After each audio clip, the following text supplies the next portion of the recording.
Ben, do you think this story has national implications?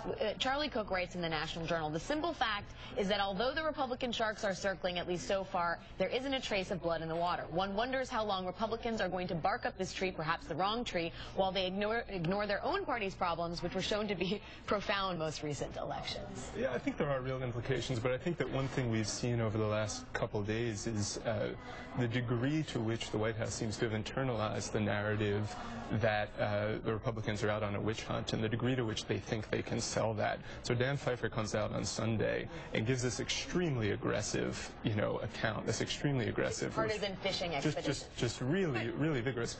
And then, the next day we hear, okay, Dennis McDonough was briefed on this.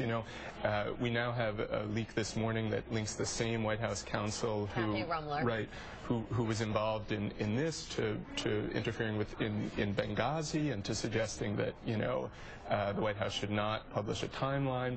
There's a narrative that I think is emerging where, as Ron said, where the White House is not serving the president so well, where this they may have overbet on this aggressive pushback on this idea that there is a Republican witch hunt. Karen is expressing dismay. Well, there's two sides to this. Having been through the wars with Howard, and done some aggressive pushback. And done some very aggressive pushback.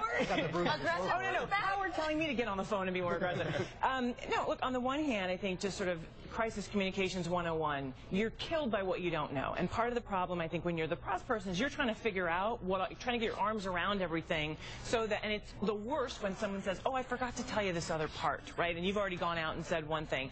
I agree, Ron, with your piece in that that's what kills you. Whether or not there was wrongdoing or laws broken, it just doesn't look good. At the same time, though, this is a massive overreach. There's something about this that I find stunning, that we're talking about this now. Everybody knew about this investigation long before the election. So if they were that freaked out about it, why didn't Romney make more of a big deal of it during the election? Why didn't it wasn't confirmed that it had happened until they did to it. But come on, that doesn't stop.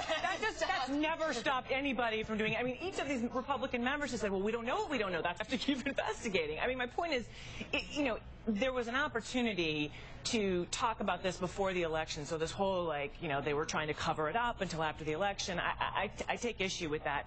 And, it bothered me this weekend to hear Republicans talking about, frankly, because it was something that we came up with, a culture of corruption and cronyism and cover-up, when the reason we talked about that in 05 and 06 was lying about getting us into the war, outing a CIA agent in a time of war. Bob Ney, Tom DeLay went to jail. We were talking about very serious things, pay to play, which meant that the people's business wasn't getting done. We weren't talking about bureaucrats making really stupid decisions. Well, although, I think